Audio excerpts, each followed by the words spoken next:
नमस्कार, मैं महक चौधरी आज आपके सामने मध्य प्रदेश के देवास जिले से एक ऐसी कहानी लेकर आई हूं जिसे सुनकर आपको भगवान के चमत्कार पर विश्वास हो जाएगा। एक 2.5-3 साल की लड़की जिसे बार बार एक ही सपना देखा करता, जिस सपने में उसका भाई आया करता और वो भाई गाड़ी के शीशे साफ किया करता। वो बार बार उठकर अपने माता पिता को यही बताती कि मम्मी, मुझे भाई दिखाई दिया है, वो गाड़ी के शीशे साफ कर रहा है। एक ऐसी बच्ची जिसको ये नहीं पता कैसे गाड़ी के शीशे साफ होते हैं, कैसे बाहर लोग रहते हैं, उसको ऐसा सपना बार बार आया करता। क्या वजह थी, किस वजह से उसे वो सपना आया करता, आइए जानते हैं इस कहानी में। शुरू करते हैं आज की कहानी।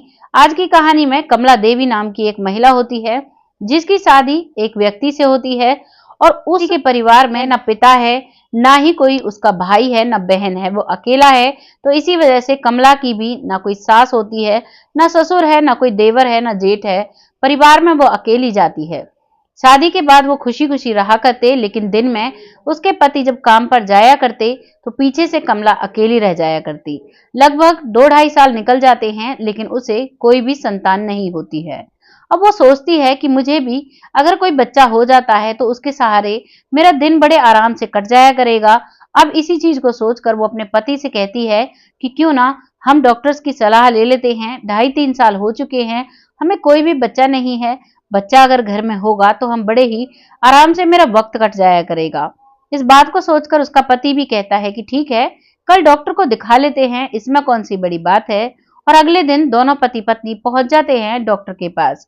डॉक्टर को ट्रीटमेंट कराते हैं तो डॉक्टर बताता है कि कोई प्रॉब्लम नहीं है और तुम ये कुछ दवाइयां हैं, कुछ इन्फेक्शंस हैं, वो ठीक हो जाएंगे। और वो दवाइयों को लेती है और उसके कुछ ही दिन बाद वो प्रेग्नेंट हो जाती है।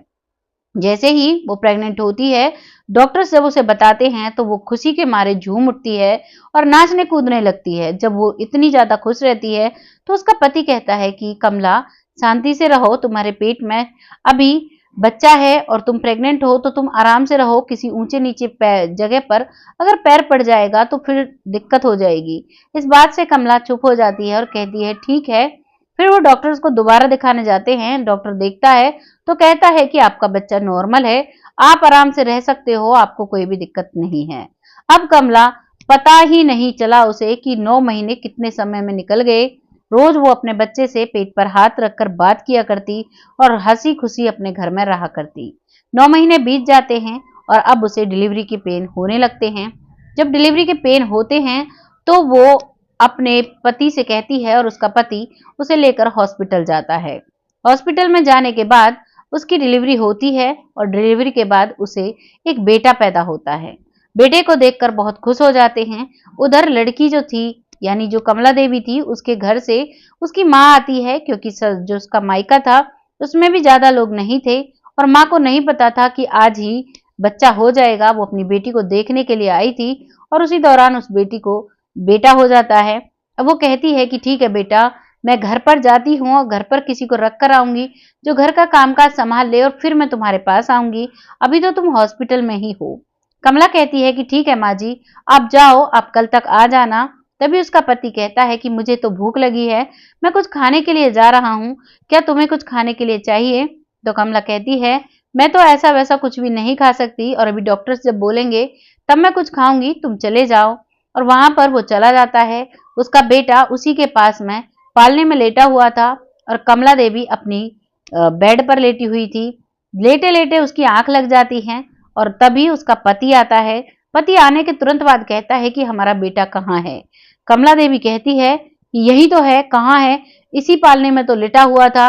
अब वो देखती है इधर उधर तो उसका पति भागा दौड़ा नर्स के पास जाता है और कहता है कि नर्स सिस्टर, हमारा बेटा कहाँ है? वो पालने में लेटा हुआ था।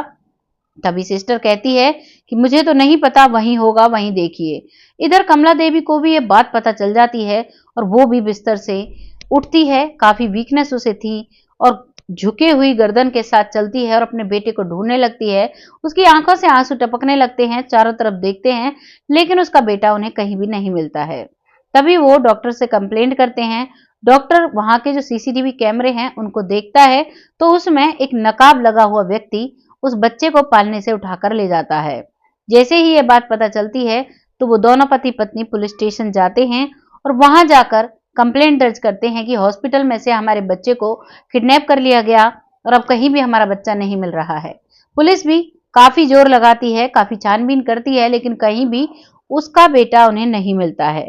पुलिस भी हार थक कर बैठ जाती है और जो कमला देवी है वो बहुत ज्यादा अपने बेटे की टेंशन लेने लगती है। उसकी माँ जब आती है, माँ भी बहुत पश्चाताप करती है, लेकिन क्या कर सकती थी, वो भी परेशान थी। वो भी अपनी बेटी को समझाती है और अब वो भी अपने घर वापस चली जाती है। कमला देवी आज भी अकेले की अकेली रह जाती है।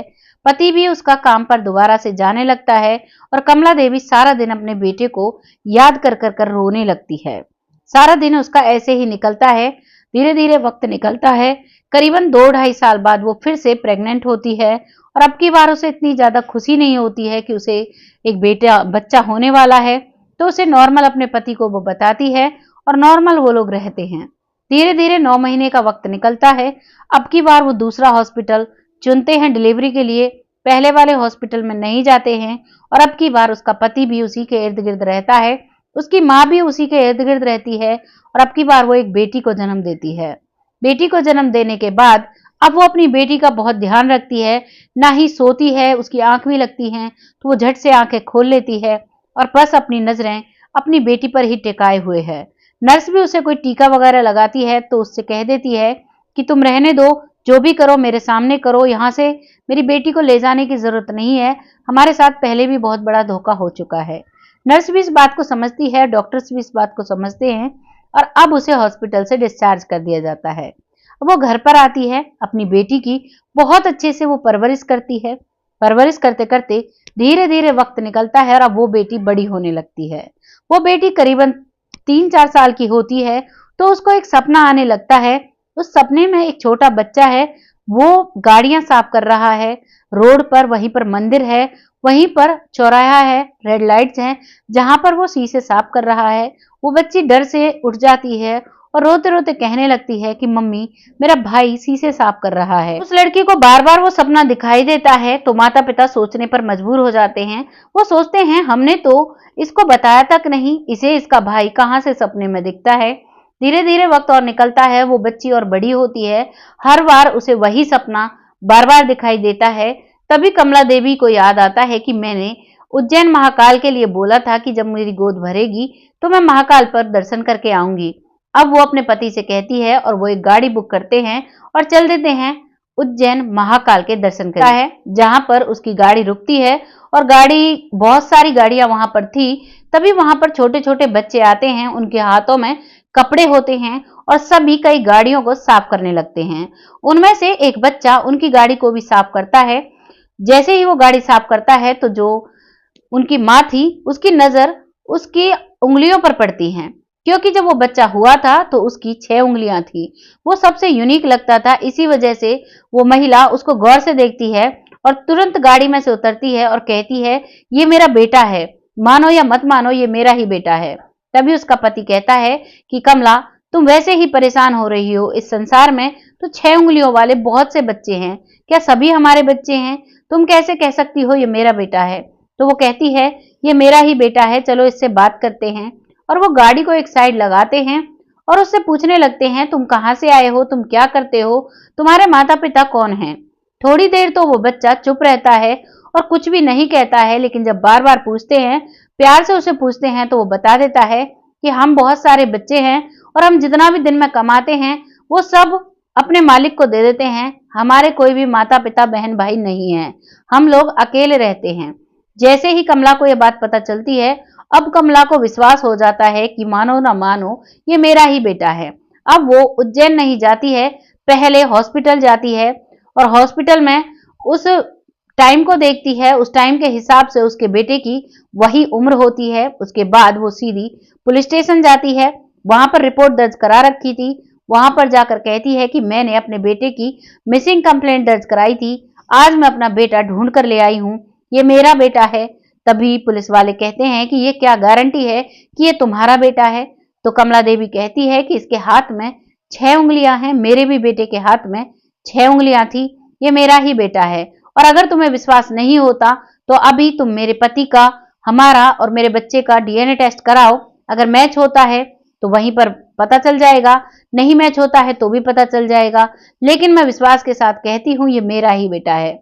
पुलिस तुरंत उसका डीएनए टेस्ट कराती है और तब तक डीएनए की रिपोर्ट आती है, तब तक उस बच्चे को पुलिस की हिरासत में रखा जाता है और पुलिस उससे पूछती है कि तुम कहाँ पे रहते हो, किसके साथ रहते हो। जब वो पुलिस को बताता है तो पुलिस काफी समय से इंतजार कर रही थी कि कैसे जो बच्चा गैंग होती है, जिनसे भीख मंगवाई जाती है, जिन नवजात शिशुओं को उठा लिया जाता है, जिनके ऑर्गन बेचे जाते हैं, कैसे भी करके वो पकड़ में आए और उस छोटे बच्चे की वजह से वो गैंग पकड़ में आता है। जो व्यक्ति, जो लोग, जिनका ग्रुप इनको पकड़ता था, उनको पुलिस पकड़ती है और पकड़ने के बाद उन सबको जेल में डालकर इसका पर्दाफाश करती है। इतने में ही उनकी डीएनए रिपोर्ट आती है और यह साबित हो जाता है कि वो बच्चा कमला देवी का ही था। और अब कमला देवी अपने बेटे को पाकर खुश हो जाती है और अब अपने बेटे और अपनी बेटी के साथ वो उज्जैन महाकाल के दर्शन करने के लिए जाती है। बहुत ही राजी खुशी वो दर्शन करती है और भगवान का शुक्र मनाती है, भगवान को बार बार शुक्रिया करती है कि आपने मेरी गोद को बहुत अच्छे से भरा। मेरा बेटा जो मुझसे हुआ था वो मुझसे बिछड़ गया था, हो सकता है मेरा कोई कर्म हो जो मुझसे मेरा बेटा कुछ दिन के लिए अलग रहा, लेकिन मेरे अच्छे कर्मों की वजह से मेरा बेटा मुझे मिल गया। और उसकी बेटी जो सपने में बार बार देखा करती, वो कहती है कि यही तो मेरा भाई है, इसे ही तो मैं सपने में देखा करती थी। ये सब देखकर वो खुश हो जाते हैं और अब उनका परिवार पूरा हो जाता है और कमला देवी बहुत ही प्यार से अपने परिवार में रहने लगती है। उसका पति फिर से जॉब पर जाने लगता है और अब कमला देवी जब शादी के बाद जितनी खुश रहती थी उतनी ही खुश रहने लगती है। ये थी कहानी कमला देवी की। आपको कैसी लगी कमेंट सेक्शन में जरूर बताइएगा। ये कहानी सच्ची है या झूठी वो तो आपको इसके फैक्ट जानकर ही पता लग रहा होगा। बाकी आपको जो भी लग रहा है अपनी राय कमेंट बॉक्स में लोगों के साथ शेयर कर सकते हैं और हमारे चैनल को सब्सक्राइब कर सकते हैं। आइकन को जरूर प्रेस करें जिससे कि आने वाली हर वीडियो का नोटिफिकेशन आपके फोन पर आए। बहुत जल्दी फिर से आती हूँ ऐसी ही किसी कहानी के साथ। तब तक के लिए जय हिंद, जय भारत।